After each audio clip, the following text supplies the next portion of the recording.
नमस्कार, मैं Satyendra Kumar Sharma, typing instructor, TCAB NI EPVD Dehradun से Hindi braille shorthand dictation class में आपका स्वागत करता हूं। तो शुरू करते हैं। हिंदी डिक्टेशन गति 60 शब्द प्रति मिनट। भारतीय समाजवाद का स्वरूप। ईश्वर के अस्तित्व और धर्म के स्वरूप के संबंध में जिस प्रकार लोग अलग अलग मत रखते हैं, उसी प्रकार समाजवाद को विचारकों और आम आदमी द्वारा भिन्न भिन्न अर्थों में समझा जाता है। व्यापक अर्थ में व्यक्ति की हर समाजपरक गतिविधि का संबंध समाजवाद से है, क्योंकि यह एक आदर्श समाज की स्थापना की प्रक्रिया निर्धारित करता है। समाज के आदर्श स्वरूप और उसकी स्थापना की विभिन्न पद्धतियों के कारण समाजवाद की निश्चित और सर्वमान्य परिभाषा देना संभव नहीं है, लेकिन सामान्य अर्थ में हम कह सकते हैं कि सामाजिक संगठन की एक ऐसी योजना का नाम समाजवाद है जिसमें आर्थिक असमानता और शोषण को समाप्त करने के उद्देश्य से उद्योग एवं व्यापार अथवा वस्तुतः सभी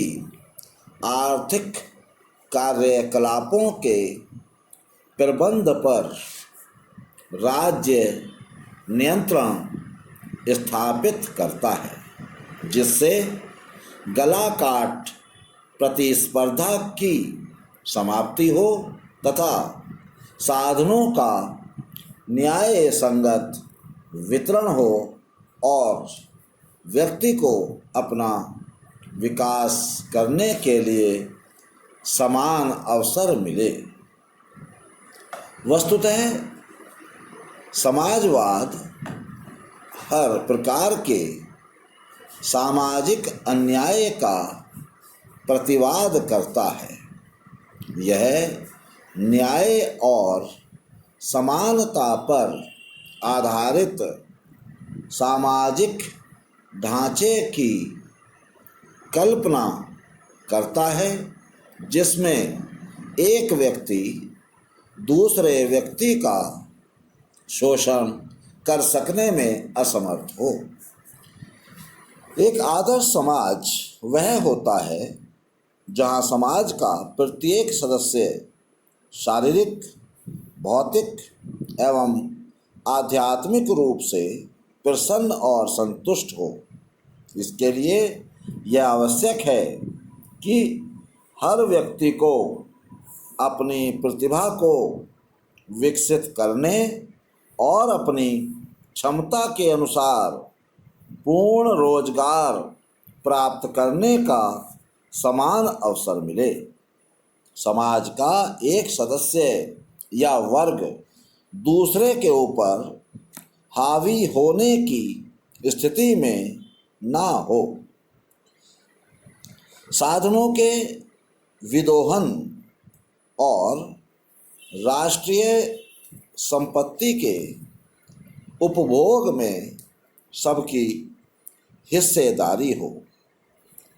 पश्चिम के लोकतांत्रिक देशों में जहां पूंजीवाद का बोलबाला है, वहां संयुक्त राज्य अमेरिका जैसे देशों में राष्ट्रीय आय के असमान वितरण पर जनता में क्षोभ और असंतोष देखने को नहीं मिलता।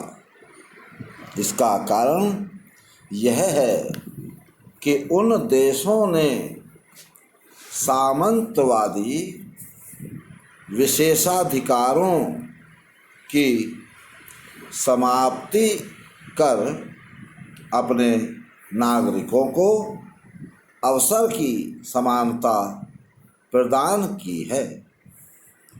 साधनों का विकास कर गरीबी को दूर कर दिया है और पूर्ण रोजगार उपलब्ध कराकर श्रमिकों को इतना गतिशील बना दिया है कि पूंजीपति वर्ग उनका शोषण कर सकने में समर्थ नहीं है। उन देशों ने एक प्रकार के कल्याणकारी राज्य की स्थापना कर एक तो पूंजीवाद के दोषों को दूर करने का प्रयत्न किया है, दूसरे अपने नागरिकों को व्यक्तिगत स्वतंत्रता भी प्रदान की है। दूसरी ओर सोवियत संघ, चीन तथा पूर्वी यूरोपीय देशों ने पूंजीवाद की बुराइयों को दूर करने के लिए उसका मूलोच्छेदन करना ही उचित समझा। तो आज के लिए बस इतना ही। धन्यवाद।